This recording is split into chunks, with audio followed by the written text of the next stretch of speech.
Let's do some Cowboy Shivani. Oh, JR, never ever change. I'm John Rickman with my review of AEW Dynamite, the 2-year anniversary show from Philadelphia, Pennsylvania. One quick side note, any strange noises you hear in this particular review are one of two things.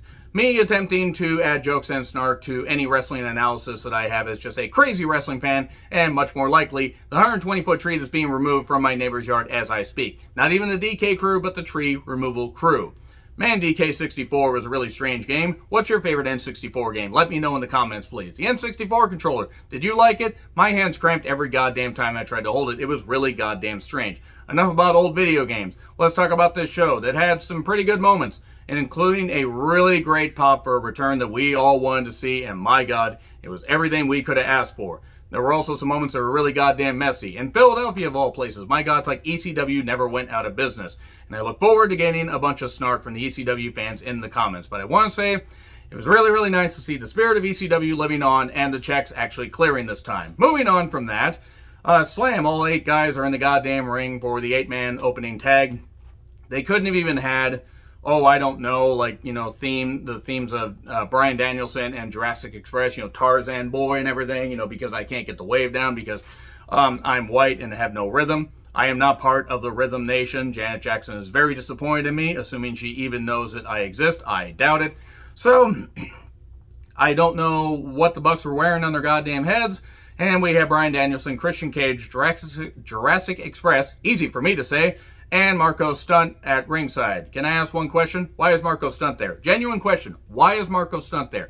He does not need to be on that side of the guardrail. Be among the fans, because that's where he should fucking be, because anytime he is even on the periphery of a goddamn wrestling match, it's embarrassing. So they take on the Super Elite, the Bucks, Omega, and Adam Cole, baby, with Cutler and Nakazawa. And I'm going to say right now, there were good moments to this, but the comedy spots really fucking took me out of it. I'm not a fan of the Elite comedy. I know some people are, and that's fine. You guys can be fans all you damn well want. There was a jump start. It was fine at first.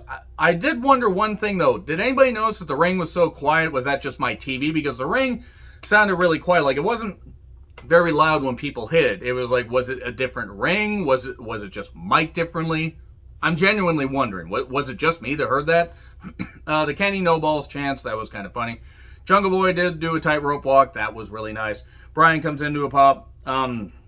Stunt should have been left in the back. He should. Anytime he's there, it's embarrassing. And loud Luchasaurus chants, very loud. They were really, really popping for Luchasaurus. So it broke down. Big shock that it fucking broke down. Nakazawa, attacked Christian, and Cutler did the cold spray thing, and it was just, this is fucking stupid. It's not fucking professional wrestling to do this kind of stuff. There's nothing wrong with having fun. WWE does bullshit comedy like this, and I fucking hate it, and I fucking hate it in AEW. I fucking hate it when they do it in New Japan. You gotta pick your spots. This isn't funny to a vast majority of people. Andy Taker takes out Christian. I don't know how, because good God, neither of them really landed all that. I mean, I didn't want them to land on concrete and bust their knees and bust their head, but good God, that was really fucking ill-advised. So Christian was all checked on and everything. And the crowd kind of went quiet a little bit. Then they popped for the kiss spot where the Bucks kissed the cheeks of Adam Cole. That sounded a lot less dirty in my head. And Omega and Bryan faced off. There was a diving headbutt. Please, Bryan, stop doing diving headbutt. You know your body, but please, please, please don't do that. And then it just all broke down. It was just a goddamn mess. Luchasaurus got in. He did do a chokeslam Cole onto Omega. Then there were kicks. There was a moonsault outside. Jungle Boy nearly died doing a Rana outside, nearly landing on his head. Thank God he's all right. More dives. The ref gets distracted. That corpse referee is fucking ridiculous. He's got to be the worst referee in professional wrestling right now. Okay. Lame, powerbomb attempt or whatever. And I understand Luchasaurus is a big guy and you want to do it safely, but my God, that was really, really fucking stupid. And then Bryan picks it up, but then he gets hit with a triple super kick. And BT trigger on Jungle Boy. All 4 guys in the ring. How does that happen, says JR? Because JR is fucking done with this, and I don't blame him. It's fucking stupid. Rick Knox is a terrible fucking referee. Anyway, The match had its moments and mostly broke down to the typical elite bullshit because that's all they do. They don't care about referee rules. And there's nothing wrong with having an indie-style match on an indie show. And I've been to plenty of indie shows. You're on a cable broadcast, a worldwide broadcast in some cases.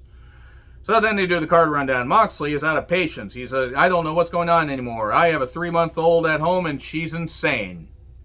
Being a dad must be tough. I'll never know, because I don't ever want to fucking have kids, the goddamn low rugrats. Seriously, I don't think you understand how much I loathe children. But if you have children, great. Raise them right, and raise a better generation than some of the people that are currently around. So, and I include myself in that. So, here's Punk to a pop. Sing along. He does a crowd dive. Neon lights, a crowd dive. And he's glad to be here. He lived in Philly, talking about the ROH days. He felt he loves professional wrestling. He breathed it. He slept it. He paid the price, ultimately. It's like you can have your pick. I'll wrestle or buy you all cheesesteaks. They pick wrestle or whatever, and some people pick cheesesteaks, but he didn't wrestle on Dynamite, so he owes them all cheesesteaks. But he's wrestling on Rampage, which is going to be taped, by the way. Also, quick note. So there is, I think Dynamite is going to be on the 16th and the 23rd. So it's going to be 2 Saturday Night Dynamites. So it's going to be interesting to see how the ratings are for that. Hopefully they are good. Hopefully the crowd sticks around. I'll be reviewing them. And it's going to be different. I'll actually be able to watch those live because I'm usually off at that time on Saturday. So yeah, there's going to be no Dynamite review on Wednesday because there's no Dynamite. Maybe I'll supplement it with a couple more movie reviews. So anyway, Punk and, just talks about how Daniel Garcia tried to take him out, and he's going to face him on Rampage.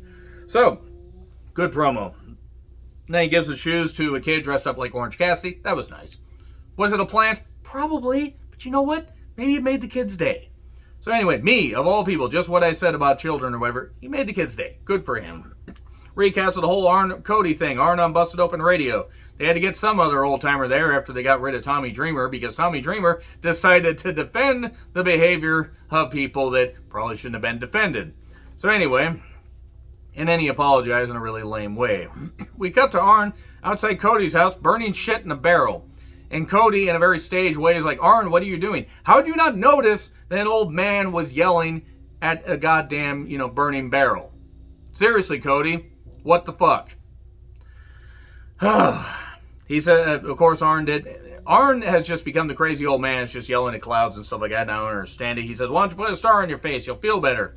And this was stagey. Stagey AF, I believe, as the kids say. I understand what they're trying to do. Arn's trying to get, light a fire under Cody, literally. Hopefully he didn't have him sit on the barrel. We're not going to dance into the fire. But that was pretty brutal. Pretty goddamn brutal. So, I don't mind them giving Arn chances to talk, but this didn't work for me. So Bobby Fish does a pre-tape. Promos are not his thing. Now Bobby Fish and Sammy Guevara had a match for the TNT Championship, but this didn't work. Bobby Fish is a great wrestler. He's not a dynamic performer though, and even though he can do all the moves, injuries and time have not been kind to him, and you can say that about a lot of people. But I don't know. This just didn't work for me. There were a few cool moments. There was an Avalanche Falcon Arrow spot that was pretty nice by Bobby Fish. And then eventually GTH 1, 2, 3. Sammy gets the victory. That's really all I have to say about the match because for a while it wasn't that good. And then we get America's Top Team coming here. I think it's America's Top Team. America's Top Team. So Dan Lambert and all the former UFC people. Van Sant certainly got my attention. With, displaying her pink on camera. Have fun unseen or seeing that. And Dos Santos and a few others and stuff like that. And Del Sol runs down to help this beatdown of Sammy Guevara. And then Jericho's pyro hits. And enough of the theme plays where it's like, okay, seriously, like 5 different people could have fucking run out there. There were none of this stuff made any goddamn sense. Jericho was fucking winded by the time he ran down that goddamn ramp. And Hager, I don't know what the fuck he's doing. I don't think he even knows what the fuck he's doing. Maybe they were thinking, oh God, it's an insurrection attempt in our own goddamn company. Let's go stop it. Only we can do an insurrection on the Capitol. No, I'm not going to forget that. And I don't fucking care if anybody gets upset about it. Because Jericho's wife and mother-in-law were part of that January 6th, attempt. And guess what? Everybody needs to be fucking held accountable. You don't like it, go away. I don't fucking need you. So anyway, And I'm going to have my opinions. That's why it's Real Honesty with John Ritlin, because I don't really give a shit. I do this for fun, not for fun. But Jericho, in all seriousness, was so fucking winded. This was bad. Lambert, I've given a lot of slack to Lambert, the sheepish lion, Dan Lambert. And if you get that reference, I love you guys. But I've been giving slack to him, and he delivers the material well. At times. This didn't work. This did not work for me. It was just two old men yelling at the fans, yelling at clouds, yelling at each other. By the way, the crowd kept singing along to Judas after the music had stopped, because whatever. I guess it's a catchy song, despite the fact Chris Jericho can't sing and carry a tune to save his goddamn life. It's going to be a six-man tag in Miami, and that's going to be the Inner Circle versus the Men of the Year. It's not Zebrahead singing it. Dos Santos is going to join the Men of the Year, and Jericho says shit and dipshit. That stuff about saying shit and dipshit on any wrestling program, cable program, it's lost its fucking luster. It's just like, I was talking to a friend of mine, it's like 13-year-olds that are saying this shit, that are being left to their own goddamn devices. So then we go to an Acclaim pre-tape, and they'll face the Lucha Bros on Rampage for the tag titles. Alright, whatever, ought to be a decent match. Shivani is then in the ring with referee Aubrey. So they're moving to TBS on January 5th, 2022, and they're implementing a TBS championship that, kind of reminded me of the old WCW Cruiserweight Tag Team Championships. And if you know, you know. Well, a little bit. Actually, it reminded me more of the last incarnations of the WCW tag titles. But the whole point is, TBS championship for the women. Mid-card championship for the women. I would rather that they feature the women a little bit more, but if this leads to the women getting featured more properly and not just on their YouTube shows, I'm all for it. It doesn't have to be 50-50 on Dynamite and Rampage, but they have to start featuring the women more. So they're going to bring in some of these women like, Destination, Ruby Soho, Britt Baker, DMD, Jamie Hayter, my fucking goodness, Jamie Hayter, Thunder Rosa, fucking love Thunder Rosa, Nyla Rose, various other, Sky Blue that they're bringing in, a bunch of women that they're, trying to feature. Some they've had signed for a while. They got Serena D back from her knee injury until she gets injured again, because she's always getting injured.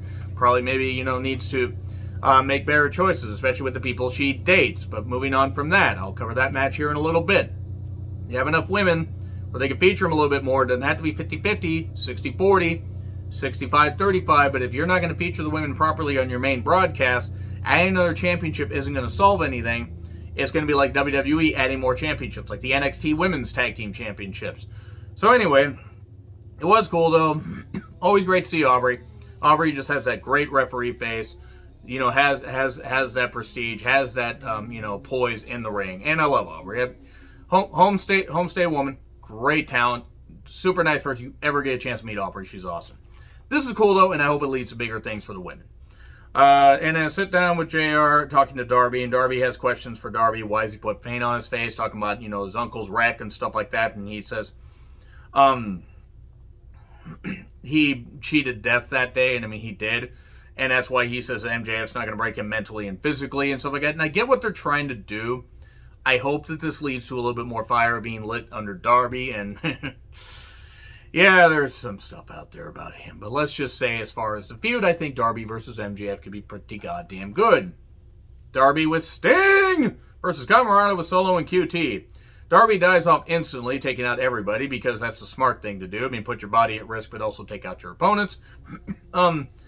Camarado does a few things. He does actually have something. He hits a nice snap slam. But then back from break, coffin drop within like 30 seconds to a minute to the back, 1, 2, 3. And then Sting gets hit with the cutter, immediately no-sells it, because Sting is the strongest grandpa at 62 years old with a bad neck and spinal stenosis, and hits a scorpion. Dark Order pre-tape. It's all up to us, up to us, up to us, up to us. Anna Jay, my fucking goodness. Anna Jay does look like a star. Do I care about this Dark Order stuff? No, but they're going to be on TV for the foreseeable future. So Shivani's in the ring with Dante Martin. He says he wants to face the best. Lights out. It's Malachi Black. And then Malachi is just standing there with his spoopy mask. Takes it off. Missed. Black mask. Or black mask, rather. And there we go. And that's it. And then he says the House of Black accepts. Alright. Malachi's kind of spooked. I don't know how to feel about the Mist thing. The Mist thing ain't working for me. Maybe it'll eventually catch on. So, back from break, Ricky Starks is in the ring with the FTW Championship, challenges Cage to a Philly street fight, and says he doesn't have the guts. By the way, Hobbs and Hook are at ringside. You can tell because a rat's nest is infesting his head and nesting. That is Hook's hair. And then Cage comes down, and we get a brief brawl, and that's about it. I don't know why they're trying to add personality to Cage as far as an on-screen character. Now, I will say I have a bit of a different opinion on Cage. After the double life of Chris Kanyon, Dark Side of the Ring, you can tell that Kanyon meant a lot to him, and that's why he does the Who Better thing. I mean, that was pretty obvious for anybody who's watched wrestling for a while, but that was pretty nice. So anyway, we get pre-tapes from Thunder Rosa, Sky Blue, Ruby Soho, and Jade, because Jade is that bitch. If they give Jade the TBS championship, that is not going to be good. Not because Jade doesn't have the look of a star, but because she cannot carry a goddamn match by herself to save her life. Sky Blue shouldn't be the first champion either. I say Thunder Rosa. Who should be the first TBS champion? You let me know. So we get Shida versus Serena Deeb. Shida gets a trophy for her 50th win if she beats Deeb. They already have a trophy made. And Serena, feeling slighted, decides to basically work on Shida's knee for a lot of this match. I also made a note that I want Shida to cane me in the face because I have issues. The crowd was into it eventually. Took a bit. There were let's go Shida, let's go Deeb. Deeb made sure because she's been heelish before her injury and since her injury, and probably when she gets injured again, because I'm starting to think she's made of glass, but she's very good in the ring. Shida did celebrate a little bit too much. That kind of cost her, and did some good stuff. She tried to do the chair, step up into the knee, and Deeb said, no, fuck this, and puts it to the thing. That was kind of funny. Gato clutch for 2. There was a nice missile dropkick before that, the front face lock swing, and then she keeps working on the knee, working on the knee, working on the knee. There was a Falcon Arrow. She's done the deal. Nobody kicks out of the Falcon Arrow except somebody did. And then Deeb does eventually get the Serenity Lock for 3. Breaks the trophy over Shida's face. And that's it. There you go. Thanks for coming, Shida. Phrasing. And then we get more with... we have Marvez with Darby. And this is so bad. They tried, and it was so badly done. This was so... And I understand what they're trying... God, it was so badly done.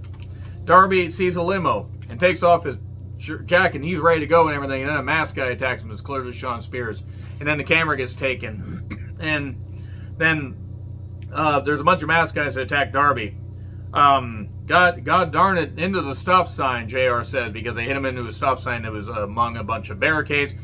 And then Wardlow hits the F10 on Darby onto the barricades. It's just so bad. This is what they tried, and I love MJF, and I'm glad they're giving the Pinnacle something to do, but fuck it. It's so fucking stagey and stupid. This is so fucking bad. This is really fucking bad.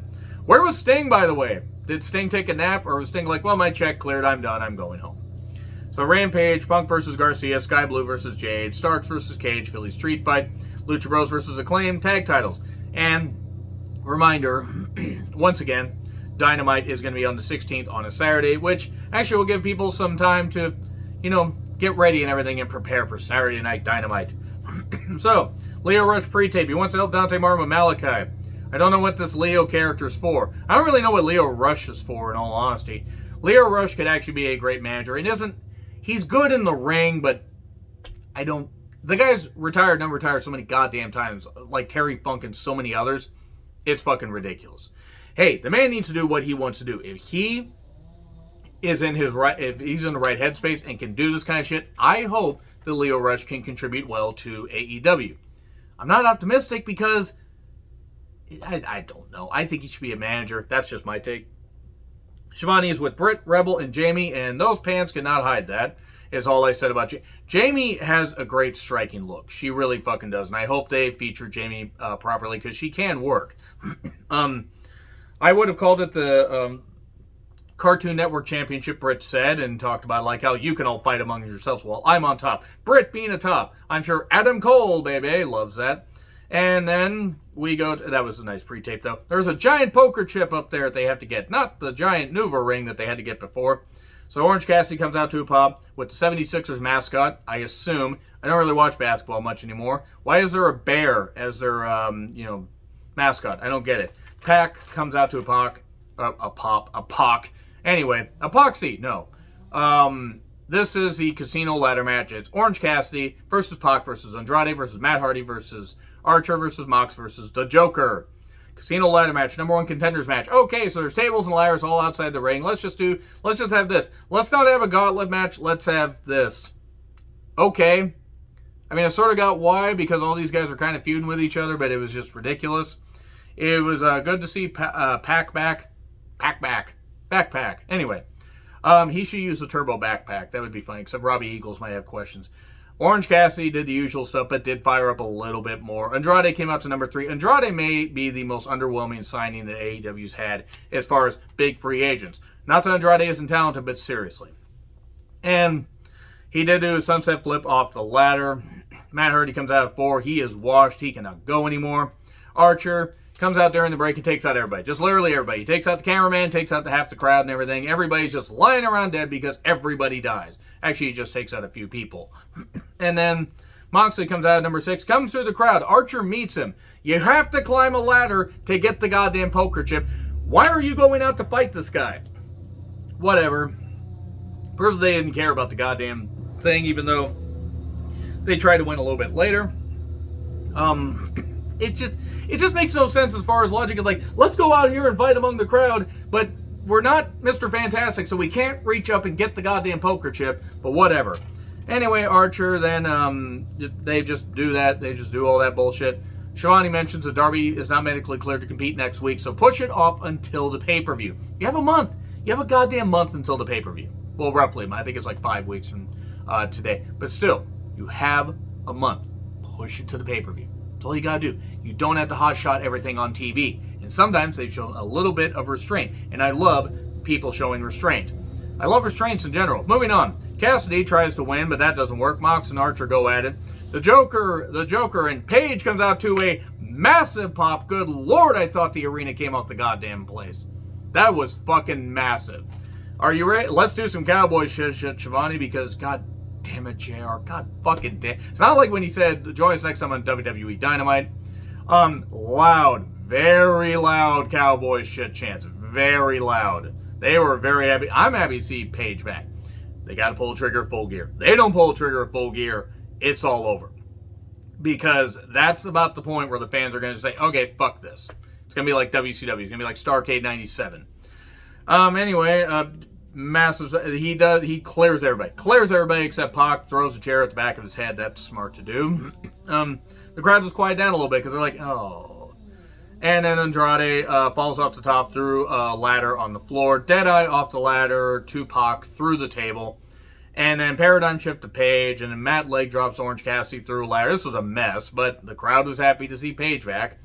And then Buckshot to Archer. Mox hits him with a chair. And then Paige was all alone all of a sudden. And grabs the poker chip to win.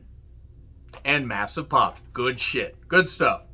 By the way, during the first break of Road to the Top, which, no, I'm not going to watch that. I can't. Because I will not fucking watch Cody Rhodes' nepotism project. And I will not watch Brandy Rhodes on my television screen any more than I fucking have to. Because I fucking can't stand Brandy Rhodes as a goddamn on-screen character.